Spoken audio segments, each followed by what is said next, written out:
And it's Dan and James talking about the Villa games. Hello, everybody, and welcome back to a brand new episode of the AVFC Faithful podcast, brought to you by the magnificent Dan and the terrific James. Our magician names have been coming out of the hat today. Don't ask, that popped up, and it's what happens when we don't do a script. But we're back. It feels like ages. So much has happened. We've had 2 Villa games, 1 holiday, and one person who's slowly turning into Luis Miguel Echegaray over there. How you doing, James? I'm good, thanks. Yeah, I'm really good. I didn't realise we'd had the 2 games in between there last part. That's mad. But yeah, obviously, you've been on holiday and you've got a lovely tan. And you've South seen of France, it's where I go. Yeah, and you've seen 4 points out of 6 out of the last 2 games, and 2 really different games as well. So it'd be nice to dive into that. Yeah, well, obviously, I've had 2 very different experiences watching games. I don't mean to show off, but I spent my Brentford away game sat in the south of France in Cannes, sipping on some lovely lefes, I believe they're pronounced, or lef, I was told off for calling them. Yeah, it was quite tremendous. Watching what can be described as the most painful 90 minutes of Premier League football I've seen us play, to be honest. I don't want to touch on it too much because I felt like we righted a lot of the wrongs on Tuesday, but it was the reason I call it the most painful is because it was the least positive I think I've seen us play. If you could agree with that on the Saturday, it wasn't so. It was clumsy. It was really clumsy at times. We didn't really have a control of the game, but I think going into it, I think we slowly all started to realise that it was going to be as hard a test as Newcastle in a different way, because of Brentford at home are really, really good this season, and they're not just strong defensively, like they're good on the ball, and they did tear us apart a couple of times. You know, we were on the ropes at times, but the mentality to get back into the game where for 75, 80 minutes we didn't really offer much. Subs made a difference again, which is a big thing. But yeah, just to I think Emi Buendia and Douglas Luiz, they just took the game by the scruff of the neck and was we're getting something out of this. And I have to give it to Buendia in that position. Anyone would shoot, but he laid it off for Dougie, and Dougie's in the right place at the right time again, and he's really growing as a player. He's adding to his game, and it's incredible to watch. He is probably, the different players, but him and Kamara, I think, rival each other for most talented in the squad in different ways, and they're really pivotal in every sense of the word. He's definitely down as my player of the season at the moment. Because I think if you're looking at most improved under Emery, it's probably Watkins. But as an actual player of the whole season, I think Luis was putting in performances good enough even under Gerrard at the start of the season, and looked good in a team that looked a shambles. And for him to take that and evolve his game, like you said, and sort of work in the role of which he's been waiting to work in for so long. It's great to sort of see him get his flowers and his stars now. And yeah, it was I find it hard to watch just when obviously it feels like the simple stuff gets missed out, because it feels like we had that nailed down for so long. But like you said, I think we don't give enough testament to the teams that we play against, and Brentford knew what to do against us, a bit like how they knew what to do against Newcastle. And they were quite unfortunate that Newcastle decided to turn up for their second 45 against them. And I think, let's just aside from the fact that the mistakes we made, as you've already said, the fact that we came away with a point from that, I think if we'd have looked at these fixtures anyway, if someone said you get a point away at Brentford where they are now, you don't really shy away from that. And obviously we want to win every single game. It'd be ridiculous to say not to, but a stroke of the realism does come in, and I felt that a lot coming away from that. And then we all knew that we had to follow it up on Tuesday with a better result. And I'll be honest, that's kind of where I want us to stay our chat on today anyway, because I think Fulham's the more poignant result in that we can compare the two as well. And well, obviously you were there, sat in the mighty Holt End and saw the beautiful game itself. Obviously I was watching a different capacity, but it was better. Yeah, it was. First 45, the first 20 seconds they nearly scored, which was hilarious to mock their fans when they thought they'd scored. But after that, they didn't have a shot for the rest of the game. not one. It was like a practice game for the first 45. I think it was a game where it looked like it was the first team that wasn't quite sure how to approach us. So what they did was press. They just cut off passing lanes, and all we had to do was keep passing it side to side, different tempo, raising it and dropping it. And at times it was weirdly easy. We went from right to left, and then the space was there. And then after the goal, we grew into it even more, and we could have had another one or two before half time. Really, there were half chances, but they were good enough. Second 45 was different, but again, short turnaround in game time, wasn't it? I think we were talking about this before, and energy conservation comes into it a lot when you have these short distances between games, and they have to try and find ways to not burn out but still grind out the result, and that's what top teams do. I mean, obviously they have better depth than that. You look at the cities and everything; they have quality and depth, but they have even more competitions and all that. So it's relative in that sense. But yeah, you just have to find ways, and this squad I think they keep proving people wrong because you think maybe this is the day that it ends. Fulham are no mugs, but for 45 minutes we made them look pretty hopeless. They didn't offer anything on the ball. Even in the second half, really, they had a bit of control, but they didn't know they were going to do anything. We were just moving them side to side. I know they had the disallowed goal, but it was a good high line in defence in general. So yeah, it was another marker down, and you say good result. Now it's on to the next one, and the next one's a really interesting, another tough game. But we're going to take heart from each performance that we put in like that, and every game's going to be different. The tough games as it is, but they're tough in different ways. So we're all sure that Emery knows that himself. Emery will have a plan for everything, and he probably hasn't slept one single minute since the game. He's probably been planning already. So yeah, he's just an incredible man. But yeah, I think one thing I did want to point out was the set piece goal. It's so big for us because in games where it's going to be tight, if you can get a goal like that, the onus is on the other team then. So getting goals in different ways is huge, and hopefully we carry on finding them. Yeah, 3 corners in a row as well, wasn't it? It was I don't want to say a battering, but in that first half it did feel just quite easy to watch. And wow, yeah, I was certain in that first 50 seconds that overhead kick had nestled in the back of the net. But yeah, like you said, after that, nothing really struck me as being worrying. Just in the second half, you get the come on Villa, wake up a bit. But like you say, it's going to happen. These teams, not the only team this week, even. Obviously, we're recording this on the Friday now. All the midweek games have been played. Majority of the teams, if you watch them, have looked really leggy in the second half because the fixtures are just starting to pile up now. And I mean, you watched United yesterday, for example, and literally a completely different team in the second half.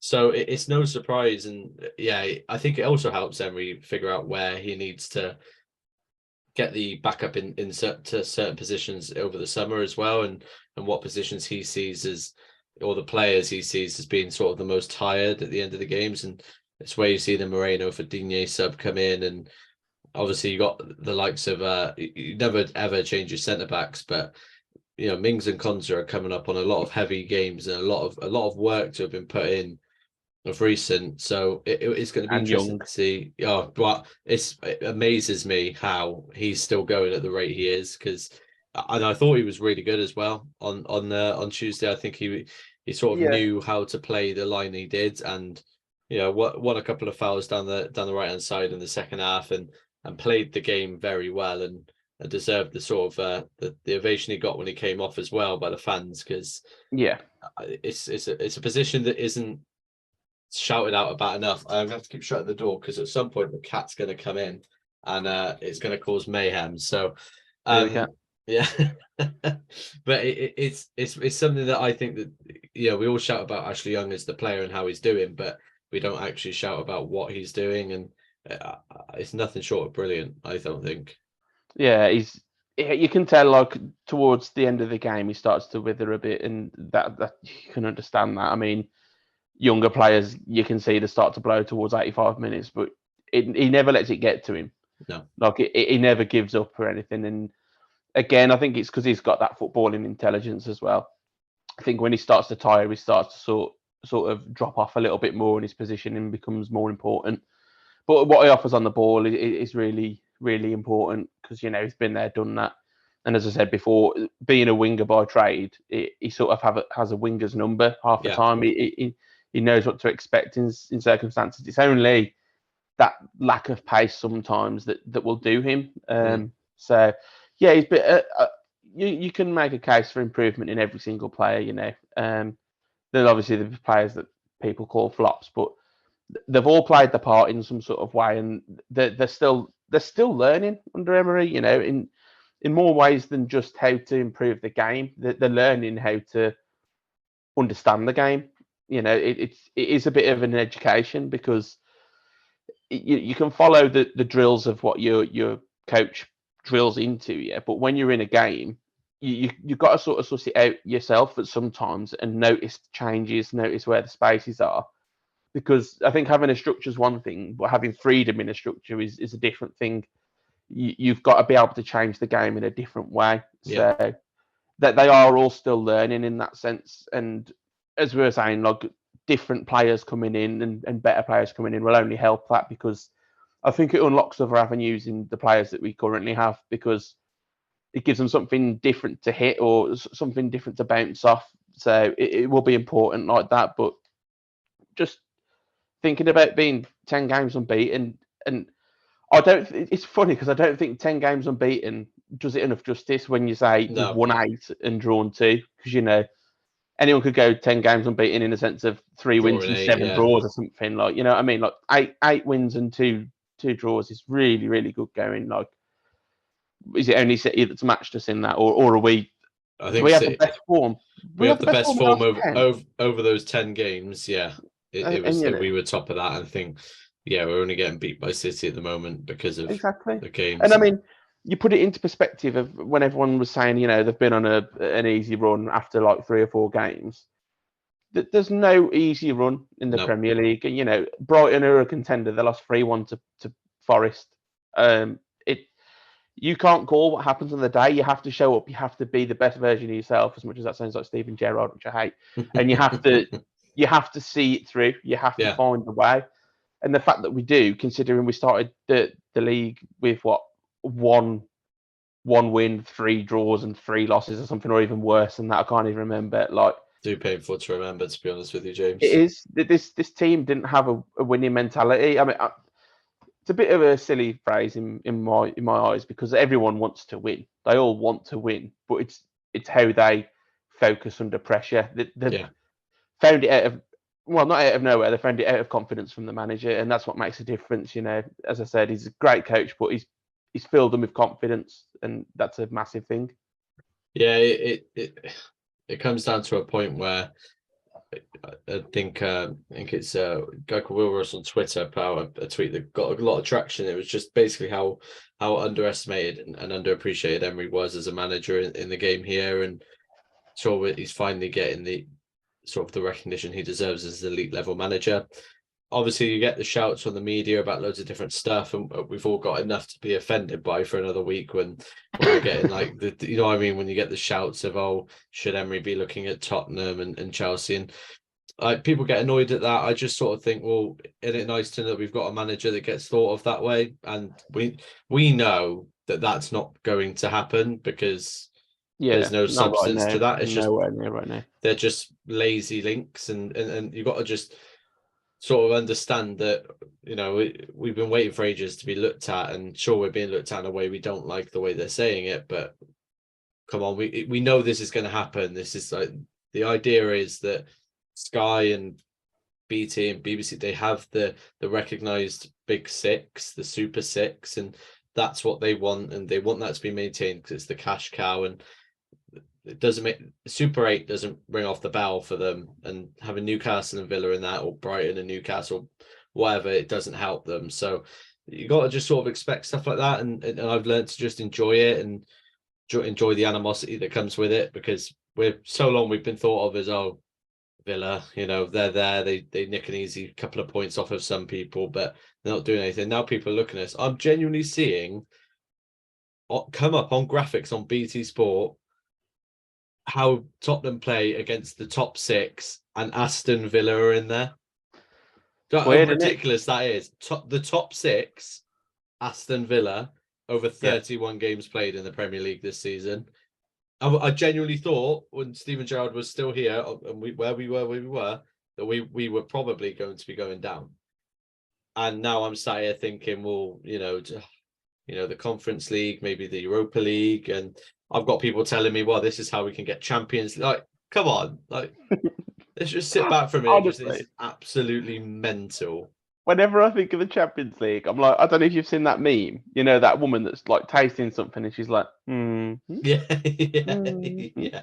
That's me. Like, we can't do it, but we could. So it's just crazy. I remember speaking to someone in the start of January. I think it was after we beat Spurs, and we were saying, like, if we hit a run, Europe is possible, and which is quite crazy to think. And now we're how many games into that? That's probably been 15 games since then. Probably, yeah. And we're now 5th, and it's so weird. I was watching the Arsenal City game with a couple of mates the other night, and seeing the table come up in such a big part of the season, coming into the last 5 for most people, maybe 6, and we're sitting in 5th.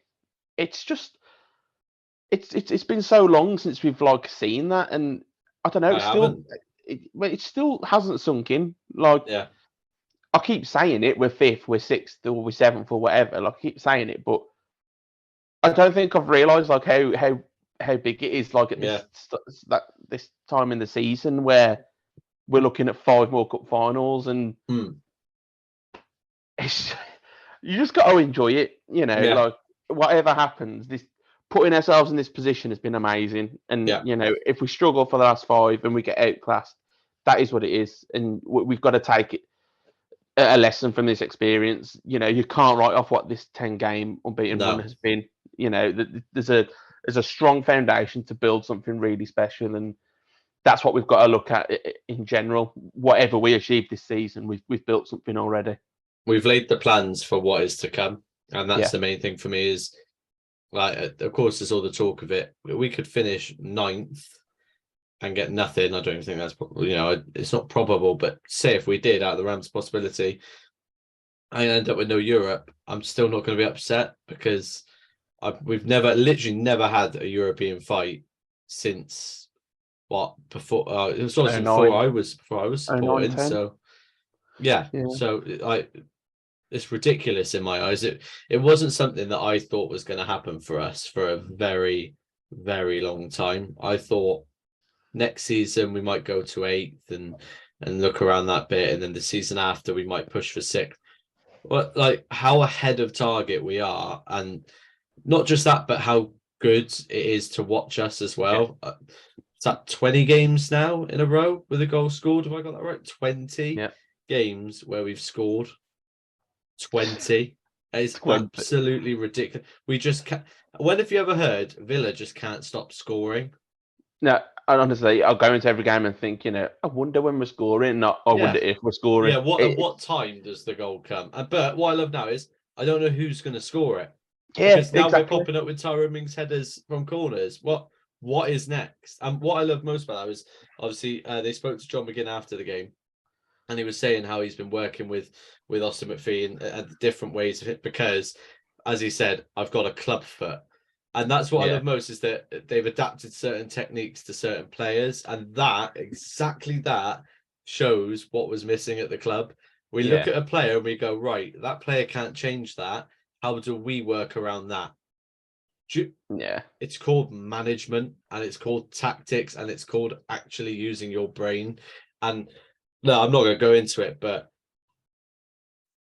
Steven Gerrard, man, like, you must be sat home thinking, check BT on the pundit jobs, anyone? Or he's probably out with his Irish gangsters, isn't he? Yeah. But it's just what I mean. It's like we're in such a different place now, and you'd think that we'd have the humility to be over it, but I will never.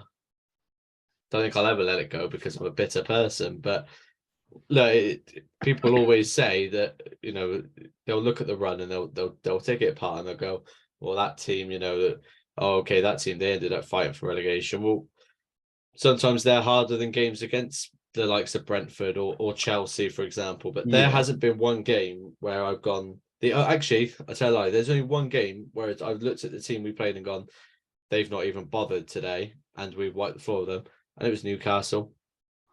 Yeah, And that was crazy. Yeah, and that's what I mean. Is like the look of the teams you play can be so deceitful, because teams that aren't fighting for the place that Newcastle are fought us better than they did. The team that you play on paper doesn't dictate the match of which you played against them, and I think that's the most important bit. And no matter what, 8 wins, 2 draws in the Premier League in a row, it's nothing to be shied away from. And Unai Emery deserves the keys to the city and anything and everything. We for those of you that weren't listening a while ago, we were talking about picking up certain players from the airport and taking them to Burger King's and to McDonald's. I will take Unai Emery to Five Guys. Pushing that boat. I will. That's how far I've gone. Honestly, Five Guys in the Cosy Lives crisis, Cosy Livy. That's what I'll do for him.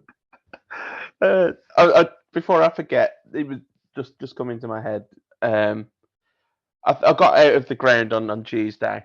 I got back to the car and I went on Twitter while we're waiting for the car park to clear a bit, and I wouldn't say I was surprised, but I saw a couple of tweets moaning about the atmosphere, and I think it was around about half time. I didn't think it was personally that bad. I was sat in the lower halt, and I think quite a lot of times they tried to get a lot of stuff started, but a lot of the time you're watching us play out from the back. You are watching the football that we're playing, and I don't think you necessarily need 90 minutes of singing. I think the crowd got going when the team needed it. Yeah. Because there was a couple of times where riding our luck, or we couldn't quite get through, and the fans started to get behind the team, and it pushed us on a little bit more. And I think that's the necessity, is you're there when they need you. And I think the big positive I took was I don't think I heard a groan at all about a pass backwards or a pass sideways, and everyone was quite patient, and that is just really good progress in my opinion. And I think given time, the grade might be livelier for longer, but I don't think it's necessary as long as you're not, putting the players off with groans and grumbling. I think you're doing a good job when you're supporting them when they need it. Personally, but yeah, at times it was really good. I mean, I took my mate for his first time at Villa Park on Tuesday. He'd not watched us before, and now he's obsessed. He's buying his own top. He's singing the songs. He's coming over to watch a match on Sunday. We obviously did something right. Yeah. So, I understand it's not like time's gone by, but I really don't think it's as bad as what we might make out sometimes. No, and I think the atmosphere actually also depends a lot on the away atmosphere that's brought with it and the team you're playing. I mean, you look at Fulham, who didn't sell out the bottom half of their away end, and then it's sort of, there's nothing you have to match, and all it takes is probably 1 or 2 songs from the whole end, and you already sound like you're booming across all of Birmingham comparison. Whereas what you look at it, when Spurs come along, sold out, Saturday 3:00 still, I believe. When that comes around, Spurs fans are going to probably make a lot of noise, and it'll probably be so much different, and especially Brighton at home. So that's what I mostly think about. Is like a lot of it dictates on what's brought against you, and what's on the fans, line. Exactly, but fans bounce off each other, and it's not a case of just oh well, we're choosing to sing this game and not that game. I think it's hard to get a full ground worth to sing when it's a 1-0 and it's comfortable, and you sort of feel like you don't need to push them, and it's sort of, you want to just sit and enjoy it. Again, I can't really speak for it. I'm not attending the matches, and if you watch the games with me, I just shout a lot, and we could be winning 2-0 and I'll still be shouting at what I think needs to happen, because it's just how I've always watched it. And it doesn't have to be angry shouts, but they're shouts, because apparently I can't speak quietly when it comes to Villa, and I have been made aware of that. But I mean, we all watch football differently, and at the end of the day, it's the same talk that comes with like leaving early and stuff. the people that buy their tickets, so long as they're back in the team, that's the bit I really expect from anyone, is just no moans and grumbles and sort of like things aren't going the right way and you're moaning, like you're picking certain players out. And it does bring me neatly on to the last bit I want to chat about the games this week, and that is Emi Buendia, because he has been the focus point, not the circle point, of a bit of debate this week around Villa Twitter, because I know I shouldn't do it and you tell me off for doing it, but I look at opinions from people with football avatars and they say to me, Emi Buendia is not good enough for you. And I go, oh, that's annoying. And then I reply, and then they reply, and I get mounted onto it. And all I want to say is, I think it's easy with Emi because you look at the stats and they don't match what you think they should do. And then people who watch him will say, yeah, but the amount of stuff we've missed and what he's played through and the way he plays and the way he'll turn and take the ball and then play it out to Moreno or play it to Dougie, who will then play it out. He's a lot of, so I don't want to say he's the catalyst, but he's sort of like but the only way I can think about it is when you're at school and you're in a science lab and you get the Bunsen burners on, you got the Bunsen burner, but you need the tube onto the gas tap. Yeah, and I think Buendia a lot is that tube, and with that, when you take the tube away, you've got the fire and you've got the gas, but no one's connecting it. And now I've realised I've made the best analogy in football history. He is like a connector. He's like a bridge at times. And there was a clip that I posted on Twitter where we were being pressed in like in air first third, and Constance plays the ball into Dougie, and Buendia's noticed where the space is. He drops, takes the chest down from Dougie, and instantly volleys it out to Moreno in space. I know the exact ball you're talking about as well. It's just, he has a hard job, and I'm not using that as an excuse. Sometimes I think he can not look after the ball well enough, but you can say that about a lot of footballers. When they're not on their game, they can struggle, but he plays an important part for us, and you won't get anyone that works harder than him as well. Like, he's probably one of the most hard-working number 10s in the league. Like, I know that his strops are something that people don't like, but it's just him. How he channels his South American passion, and I wouldn't want him to get rid of that, because it gives him the edge to his game, whether that improves him or not once he's had, a throw of the arms or whatever. But it's never something that's bothered me, because you can't take the personality of a person. If you take that out of him, he's not the same player, to be honest. That's just how I see it. And as you said, he is that connector. Sometimes he has to drop in and help. Sometimes he has to stay in there early and help. And he's someone that has to play a killer pass. He's going to give the ball away quite a lot, because that's just the nature of it. Yeah.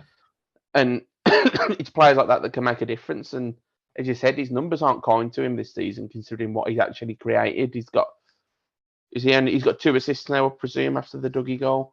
Yeah, it's not. It doesn't look pretty, I'll be honest. No, but he's created much more than that, and that's the thing. So I can understand some frustration with him, but I wouldn't say he's not good enough. I'd say that he needs help around him sometimes. Yeah, I liken him a lot to Bruno Fernandes for Man United, and I can watch 2 games of Manchester United, and I can watch Bruno Fernandes both times, and put aside my personal dislike towards him as a footballing player, so to speak. I can see what he brings to United, and then I can see when he plays what he doesn't bring when he goes missing. And I go, that is so much like Emi Buendia, in that when he's on it, he's literally he is the orchestrator of everything. But when he's not on it, it's so hard to get that team firing.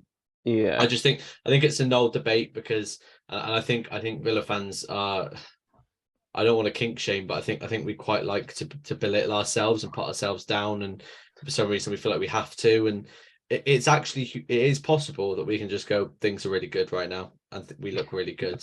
We love a moan. That's what I mean, and we can just go, it's actually really good. Watkins is playing really well, and he's doing really well, and I'll talk to someone and they'll say, oh, well, Watkins doesn't do this, and I'll be like, I don't really care right now, because what he is doing, he's doing fucking brilliantly. Yeah, and that's what he doesn't need to do. That if he's not doing that exact part of his game brilliantly, he's because he doesn't need to. Because if he did need to, then Unai would be telling him to, and he wouldn't be doing that. Do you know what I mean? Like, there's so much we can worry about, and there's so much we don't need to worry about, because at the end of the day, there's bigger things. Now, the bigger things in a lot of fans' minds at the moment, connections are coming in again. So I'm getting back into it already. Nice bridge. And a lot of you already know what I'm going to talk about, and it is the price changes and the changes around Villa Park at the moment. It has been a strange week. Coming back from France, it was all a bit like, oh, so things aren't quite right in the Villa fandom at the moment. I was looking through it all, and I mean, let's not be around the bush. What is it, 33% in some case rise in season ticket prices for some? 15 across the board, and then more in some areas. Yeah, you've got I think the removal of student prices has gone. We haven't even put out a map, I believe, of prices based around the stadium in comparison, which is what we usually do. You've got the Holt Terrace, I believe it's called, that they're planning on bringing in, £25 a game. I think that's about right. To go into, again, it's just a concourse area and an exclusive concourse area. There's a lot going. I don't want to say going wrong, because it's a bigger debate, and it's one that it is really more appropriate for the fan groups and the consortium and stuff to sort out. Because again, like, speaking from my experience, obviously, if I was looking at tickets for Tuesday's game, I was looking at a bare minimum of having to pay £78 for 2 adults, and that's not going to change, is it? So. No. You know what I mean? It's an interesting thing. I'll be interested to hear your thoughts on it, because I see both sides of the debate. Because believe it or not, some may be shocked by it, but there is a debate around it to be had. So I'll be interested what you think. Because obviously we are speaking from two non-season ticket holder point of views. So bear in mind, it isn't our money. Let's be honest, it's not. I'm not shelling out £700. So it's. Wish I could. It's hard to say, isn't it? Because, like, as you say, we aren't season ticket holders. We just have to sort of listen to what they think and see how they're affected by it. But I think it's the timing with everything, isn't it? As you say, we've got the cost of living crisis, and you got prices going up. Like, not even if it was a 5% increase, you probably wouldn't have got as much backlash, but you'd have still have got some. Yeah, but 15 is a hefty amount. But it's one of those, like, if I had the money, I would be paying it. It just is what it is, because I think anything's sort of worth watching the Villa. But I think that's what they take advantage of. They take advantage of our love of the game. They will squeeze every penny out of you that they can, and if you can't pay that, then they know that someone else is going to come in and pay that. Yeah. That's not a Villa issue. That's a modern football issue, because everything's becoming touristy in general. There's going to be the people that can afford it, and they'll come in and they'll take your spot. And at the end of the day, like, the owners won't really care, to be honest. They are businessmen, Yeah, it's not personal. That's what it's I not. always say. It's not. They're not doing it to piss you off, but they're doing it because they're being what billionaires are. And it is sad, because it is a sport that was made for the working class, and it's sort of moving away from that. And the working class is still, scraping the barrel to pay for it because they love the club, and that's sort of what it is. And I know, obviously, their excuse was, that the owners have pumped money in, and this is your way of returning it. I'm not really sure how much of a dent that makes into costs and stuff. I understand it does make some sort of dent, even if it's small. But this is the owners decided to take this club on. This is their ownership. This is what they want to do with it. And we are to them customers, but we just love the club. And as I said, people are going to pay the prices whatever they are. It's been that way for how long? But I don't see it changing. No, and I think what you said there really sticks out, and I think it's really important we tell you, because I've seen a lot of talk about Chris Perslow, the man who went to Spain in a Lamborghini, and I think it's very important to point out that he's taking a lot, and I mean a lot of the heat from this as our is CEO, isn't it? Because we've had so many CFOs, C3POs, we've had enough to cover it around. But obviously, and I think it's important you note that the ownership, because we back the ownership for a lot of what they bring in, and we pin everything bad on Perslow, and it is only fair. This wouldn't have been done without the ownership's guarantee. It would have been fed through, so they would be aware of the changes and they would back them. I'm not saying I blame them for it. To be honest, I don't. If they're looking at it in a model that goes, we can make money, they're going to. Like, we do make the mistake a lot of becoming so infatuated that we forget that it is a business and it is their business and it is their money that they're looking after. And when it comes to that point, and of course it's so much easier to swallow when I'm not spending the money, and that's why I stuck out of it a lot, because I find it hard to sort of I don't ever want to make it sound like I'm taking a side, because I don't have a side in this, because it's not me and it's not fair for me to take out like an opinion piece on an ownership that isn't really changing my financial viewpoint. Like I said, only on tickets, and I'll always argue about the ticket price. I think the ticket prices are disgraceful at the moment, but again, I get why they do it, and I know for a fact that, and I know exactly, and I know for a fact if I can, I will pay it.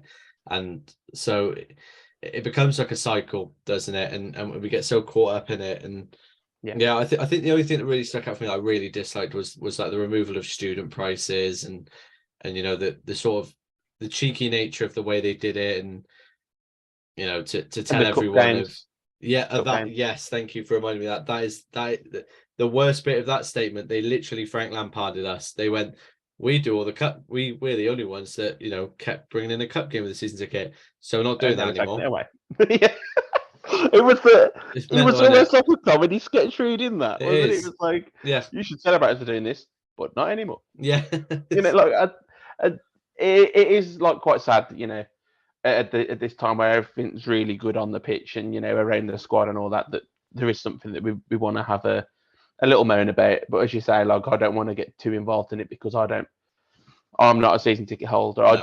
I would say I just want to stick up for the people that they've been there for so many years, like decades, some of them, and they're slowly going to be priced out of it, and it is sad for them. And I know that it opens up a gap for new generation of fans, but I don't think it's fair sometimes, basically. And I would never say this like as if to say we should be really unhappy with our owners, but I think you can be really appreciative and still be constructively critical at the same time. And I think that's the key balance that you've got to get. But, and I think it leads on to what someone else mentioned in their tweet when we put out that we're recording, and they said that there's a section in the lower Holt, I believe, that they're getting relocated for better wheelchair access. 110, right? Which obviously, 110 people, I think it was. And obviously, additional wheelchair access is great. We want to make it more available for people, but the problem was that apparently they've not communicated it at all. Which is really bad. Someone that commented in our Twitter was saying how you build friendships and that around there, and now you're unsure where you're going to be sat and if you're going to be sat together. And I think all that people want is a dialogue. That they say that they care about the fans. Well, make it clear that you do. Talk to them. Yeah, because they are the ones that are paying a lot of money. Not just on tickets, but at the Villa store, at food and drink in the stadium, everywhere around. It's not just one thing. So have an open dialogue with them if you really do care, because otherwise it looks like you don't, and you are just customers. It's an uncomfortable conversation all the time, because whenever you've got to talk about money and the impact it has on people, it hurts. And then of course when you're bringing in things such as it's like it's a brilliant thing that's happening, but in a bad way, and that's always hard to take, and almost feels like the sort of thing that shouldn't have really been. I don't want to say we shouldn't have had to hear about it, because there should have been so much in place that it didn't hurt people, it didn't impact people in the way. And realistically, it should have been something that we never ever heard about, because we should have gone, oh, they put more wheelchair access in, and the people that were selling before were appropriately, informed, pre-warned, moved, or refunded in the ways possible. Like, and we've been, oh, cool, okay, but now it's in this way where again you get the imaging of, right, so they're just doing stuff without telling people, and it's never great. And like I say, I want to enjoy this as much as I can right now with Villa, but I think it's always important that if things like this pop up, they have to be spoken about. I'm glad we have, because I don't ever want it to be brought across that we're just the happy podcast. Go and listen to us at the start of this season. We were not a very happy podcast. I loved making it, but we were just moaning all the time. And I'm more than happy to sort of, have a debate about this. And I can't wait to get some more people on to chat about these sorts of things, especially over the summer, because there's going to be a lot of stuff to chat about. And it's sort of more of an individual video I think we should make, because I'd like to get an opinion piece of different views. But well, one of the excuses, shall we say, of this price hike is it's because of the investment from the owners, and the other mention in the tweet that we posted this week was about the summer recruitment. And wow, I like the bridge again. Yeah, I had to bridge it. I had to bridge it to someone a bit more positive as well. But it's we got to talk about, because if there's one thing that me and James like talking about, as he messaged me earlier on my way back from work, we love talking about realistic transfer targets. I may or may not have replied to that by saying Messi. Yeah, I can confirm. But Emmy said that he was bringing the Argentinians abroad. It's the first one that comes to my head. Yeah, now there's going to be one name that we both want to say, and there's going to be one name that I can hear in his head and he can hear in my head, and it's brilliant. So I'm going to let James go with his ideal, who he sees as his ideal summer realistic signing now. But I am aware, James, that there's more than one, and you have got scope to go for more than one, because it's not going to be that easy, is it? No, I'll go for a couple that I like. Well, I might just reel off a couple of names. I know there's someone that you really want to talk about, so I'll leave that for you. But if we talk about recent links, I really like the Lo Celso link. He's someone that fits the Emery style. He looks after the ball well, and ever since he's moved from Spurs, he's shown his quality again. Weird that. I think he could. Well, shock. I think he could play centrally. I think he could play further forward. I think he could play one of those narrow wide positions, which is a really weird phrase. But I think he'd do well. As a Guendouzi link came up again today, I saw. He'd do well. I think he's still coming. Luiz, he could be moved further forward with players like Guendouzi coming in, and I think that would unlock another level in Luiz. I think he could score plenty more. It's supposed to be realistic. It's hard to say what realistic is. I don't really like that phrase, in the sense that we can't say who is attainable to us. And I also think it is obviously situational, because we don't know what we achieve the rest of the season, so we don't know what our pull is in the summer. But I mean, Nico Williams, really like the thought of Nico Williams. He could play either the support striker or he could play as a winger, and I think that sort of quality in two different positions that he can play is huge. Yeah, like I was talking earlier on Twitter about how adaptability is key. I think we always tend to look at recruitment where we're going to bring in a like for like better version of someone, where I don't think that's always the case. I think you need someone different so you can change the way that you play, like we did against Fulham when Burt came on. McGinn went a bit more central, and it caused a little bit more disruption down the right, because Burt acted like a normal winger. So that's what I always see. And then the support striker one is really interesting to me. I'll still leave the one that you want to talk about. But yeah, like when we were linked to like Moussa Dembele in the January window, someone who can play football in general, complete as a player. He can drop in and link up, just like Gerard Moreno did for Emery at Villarreal. But he's also a box threat and acts like a normal striker when it gets into that final third. So it's all about how we're going to evolve, really. And we're not quite sure, obviously, really, how that's going to unfold. But I think we could be a little bit surprised in what we see. But yeah, a couple of those names. I think the one that really I struggle with is we all say right back.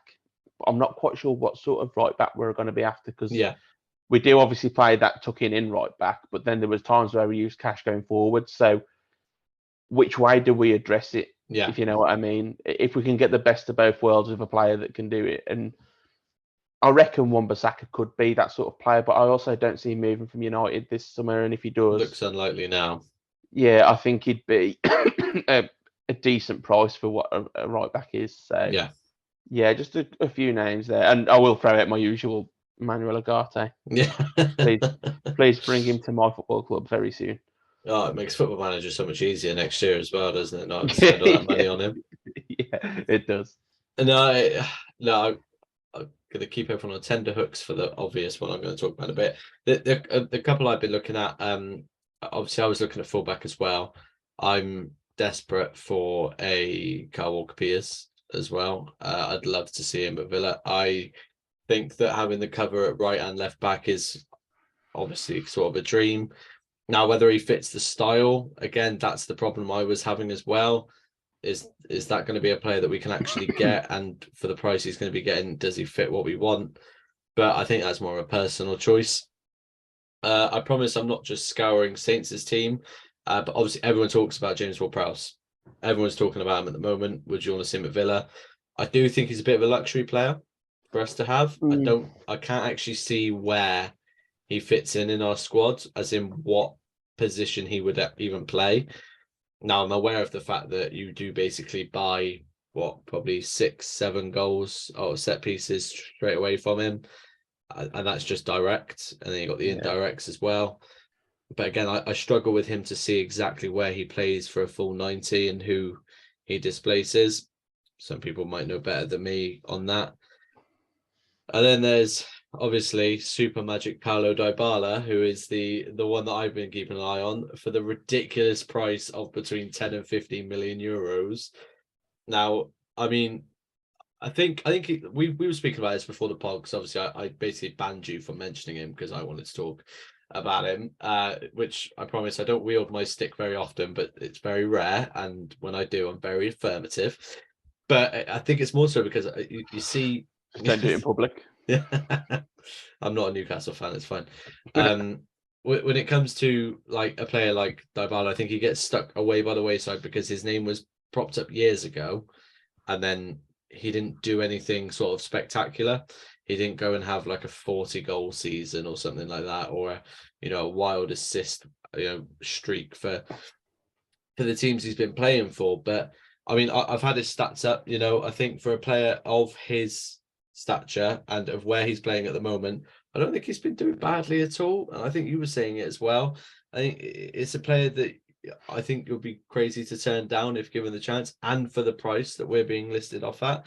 I mean, he doesn't start every game without that. Sorry, I'm still trying to get them back up in case people are watching and wondering why I am jabbering. But so here we go. Look, so obviously he's playing in a central role more so now. I think you can agree with me on that. And if you don't, who scored does. So but yeah, so what? So this year he's got in 36 appearances, he's got 16 goals and 7 assists. So that's 23. Wow, that's good maths off the top of my head. Goal contributions in 36 appearances. That's including World Cup. He had 2 substitute appearances, which he had 17 minutes in the World Cup, and that counts as 2 appearances. Yeah. No comment really. The Coppa Italia, he's not even listed as minutes, so like in the league, 11 goals, 6 assists. And I think that's a good season for a player of his stature and where he plays. And I think he would be subject to the same sort of discretion that Emi Buendia is, in that he does so much, but doesn't get the statistical backing that sort of proves it. And I think you're crazy to turn him down, especially as you've said, in that second striker role. How could you imagine him bouncing off of an Ollie Watkins and having Jacob Ramsey off the side or Emi off the other?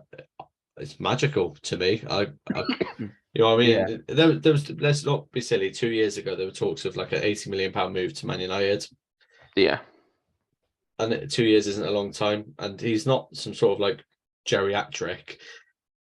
He's got enough game left in him, and it also does, I think, help with the links with the Ian Wright podcast with Emiliano Martinez on it the other day, and Dybala's wife obviously saying that she wanted Dybala to come for Villa, so that helps. Hopefully they can carry on those talks, because I just think it's a silly miss if it's a possibility.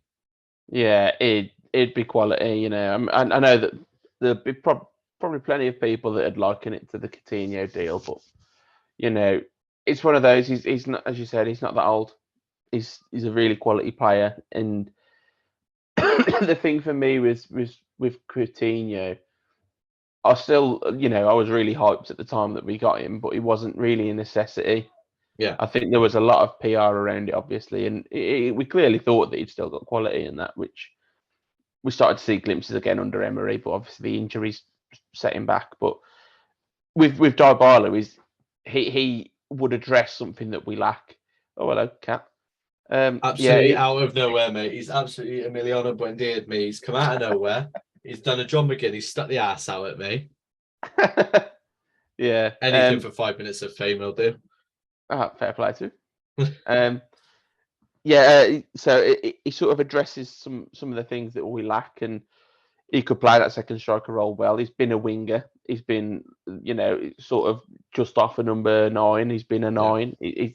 He's got that sort of completeness to his game. He's good touch on the ball, finisher, creative, and the flair. He can beat a man. He'd be brilliant in that position. And it's €12 million release clause, I think. I don't know what his wages are. That'd probably be a big part of it. And obviously, you can talk about wage structure and all that then, but that's not for us to discuss, really. No. It's not what we have to worry about in that sense. We ain't got a clue. That's the yeah. You know what I mean? And he would be a big game player. He'd make a big difference, and there'd be a lot of excitement around it again. And I think, as you said, if you put Watkins, Dybala, a new winger, and then on the other side, either if it was Buendia, Ramsey, McGinn, whatever, ridiculous. You'd have a nice attacking threat. So yeah, it'd be a brilliant signing in my eyes. Yeah, and leading on nicely, when I go off to sleep, in my eyes I see dreams. And obviously on Sunday we're playing at the Theatre of Dreams against Manchester United, 2:00 kickoff. And thank you. It's a strange game. I mean, have you ever sat and watched Manchester United and gone, "Come on, United, win"? No, because I haven't, and yet there I was on a Thursday, angry that Man United dropped points. But again, it happened. It would, because we need to obviously give Spurs the chance to embarrass themselves a bit further by giving them hope, because it makes it more fun. Obviously, we go to Spurs come to Villa Park in a few weeks, but first United away. Now, for years gone by, this has been a guaranteed loss for Villa. I mean, you've looked at it and gone, we're not winning here. And then, what was it? It was last year, wasn't it? Courtney House, was that last year? Yeah. Wow, it genuinely feels a long time ago. It was last season. It was the start of last season, so 21 ago. Yeah. Yeah, it feels a lot longer than that. It feels a lot longer. But obviously, the Courtney House header, the Emi Martinez dance. A fantastic day. Oh, that was lovely. Yeah, my stream crashed. Sorry, I've got to get this out of that game. I was watching it, and it was because he got the penalty in the 90+6 or something like that. Ridiculous. I remember in the 90th minute my stream crashed, and I was like, and someone messaged me and went, penalty. And I was like, I didn't even have to see it was for I knew it'd be for United, and then I'm streaming around like that. Nothing's coming up. Bang, refresh on Twitter, and so do you remember Periscope streams or the Twitter live streams you used to always get? That one of them came up, bang, and all I saw was the penalty, and then it went over it. Oh my word, I don't think I've ever ran around and screamed like it. And the dance, and then I'm doing the dance as well with him. And the thing I remember is it was on the day that we were doing my daughter's 2nd birthday party, and it was about half an hour before everyone was turning up. We're going to beat United, and the penalty miss at the end. Everyone turns up, and I'm on like my 3rd vodka and coke. I'm absolutely buzzing, and I was like, I don't care. It's a big day for us. Yeah, so I'd love us to beat them again. You know, what, the double? Could you do it? Could you imagine? I can imagine it, but it's going to be an unbelievably hard game. And a game, I think, that's going to be another game of two halves for United and for us. And that's what's going to be interesting. Hopefully it's our first half, because I think if we have that first half, I think we can be the team that holds on. If United have the first half, I'd still back us to score and that, but it becomes a little bit harder then, because they're quite good at, well, when I say quite good, they're really good at Old Trafford, you know. So, yeah, it's going to be a tight game, I think. And if I had to predict it, I'm going to go 1-1. You know, I want us to win, but I'd take a point, and I think it will be a tight game like that, and a 1-1, something like that. Yeah, I think you'd be silly not to take the point. Yeah, it's if they were without one of Shaw or Rashford, I'd see this as so much easier. But Shaw's seemingly playing out of his skin at that left centre back role at the moment, and obviously when there's Rashford on the pitch, that opportunity is always there. We're going to get a mild interruption now. There we are. You can sit there for a minute and help dissect the Man United game for me. So obviously we're going to have the no Boubacar Kamara for that game. Unfortunately, he is still missing. No Coutinho either. No worries there, because we'll still be pairing. Oh no! Look, go on, leave me. I do apologise for that. So that's what I'm more worried about, is the fact that when you've got Rashford on the pitch, the opportunity is always there for something like what happened against Spurs to happen. Just a long switch ball and too much standing off, and he'll just punish you for it. But it's a new Aston Villa, and it's a new time for us, and yeah, I've got to do it, and I've got to say that we win 2-0. Oh, that'd be a lovely and I do think it's a bit like the home fixture, where we sort of come out and blow them out of the water at their place straight away, and then once it gets there, and we just sort of we do a Chelsea, and we just know how to play them, and we play them out of their own game, and then we just squeak another one out, and you know the away section goes wild, and surely he's not coming back for more. No, I didn't think so, and I think that'll be it, and I think that will sort of cement us as the front runners for sixth. And it's a strange time, and it's one that I'm very much looking forward to. I've never looked forward to a game at Old Trafford, and now I'm sat here going, "Yep, can't wait, get it now." That'll be fun. Yeah, like right now, and yeah, I think it's gonna be a very painful second half to watch for both teams, because I think they're just both going to be knackered. There's no way United aren't. That's my main thought. There's no way. We've got 2 days extra rest on them, haven't we? Exactly. That's what I'm getting a lot of my backing from, is 2 days extra rest, and that's not just rest. That's 2 days of Emery going, look at the gaps here. And they'd have watched them on Thursday and gone, more gaps, more gaps, more gaps. You know, look at how this happens, and then they'll be looking at the subs. And I mean, if Fred's playing on Sunday, that's all the more reason to have faith, because my word, that was a disaster class, wasn't it? On Thursday. Yeah, their subs destroyed him in general last night, and you know I don't associate that with Ten Hag's management. To be fair, he's usually pretty good, but yeah, if we come against second half United on Sunday, then I think that we've got a really good chance. And you know, if we do that, it's not over. Then obviously Wolves away is going to be an incredibly tough game. Yeah, they'll turn up. They're not in bad form at all. Lopetegui's done a really good job there, and you know they'll want that 3 points. Yeah. So you know the next 2 are going to be really big to see where we are then. Because I mean, just say for the sake of it that we win the next 2, I think we're on 60 points then. Don't say things like that, James. Not on camera, at least. You know what I mean? That this is what I mean.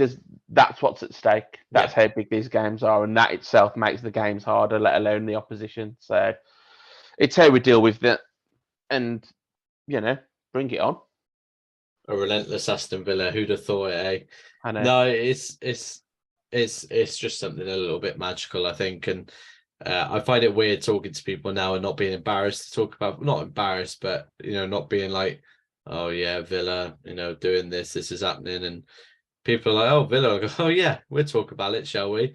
You know, I never shied away from a conversation about Aston Villa Football Club on over a nice sunny pint in France on the weekend, and Trust me, I've been on a lot of those holidays where you just don't want to talk about them. So it's a great place to be in, and I think we have got to enjoy it, because even if we lost on Sunday, I'm still going to be like looking at us in our position and go, well, we've managed to get ourselves in a position where a loss doesn't kill us, and that's what I think is perfect as well. Is we've built up so much steam that you don't look at what, like with Brighton, they've got that same position where they lose against Forest and no one's gone, Brighton are done, because they put that steam on them and they've got that ability to. So by no means do I think we're gonna fall off and have that sort of reaction. But again, I think we're in such a great position where we can allow, if things like that happen, then we rebuild, and I have all the faith in the boys to do it, and that's it really. Just the idea that I can be so faithful. Yeah. AVFC faithful. Yeah. And that's why they stick around to the end, James. That is why. Well, as I said, just got to enjoy it, and whatever happens, happens. And it's been a great ride. And I just want to apologise if people keep seeing me look over my shoulder, because the Villa women are playing. It's 2-2 with 3 minutes to go against United. Very open game. So I apologise for that. And yeah, but it's a lot better than me having to keep slamming my door shut because old Boubacar Kamara is running in every 2 seconds.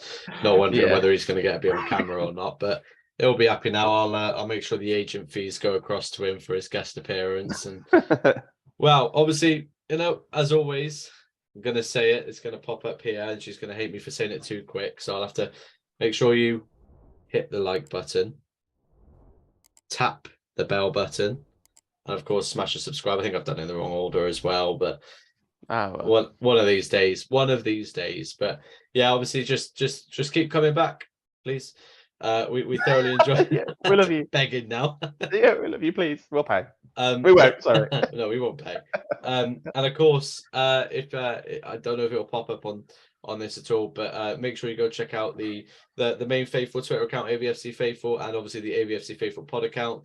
You may see that on the weirdly enough, while I was over there in France, somehow some podcast stickers ended up on the Monaco Grand Prix circuit. I don't really know how they're up there, but it was great seeing them there. So yeah, check that out on the Twitter, because that's Danny Reclarked over here. Right, I think that's a great note to end it on there, guys. There's worse people to be compared to be fair. Yeah, as always, just pop back onto the Twitters always, because James has always got a thread or two to read. I'm usually moaning about something randomly obscure and then screaming about Emi Martinez because the man's in love. What can I say? So yeah, until next time, boys. Up the Villa.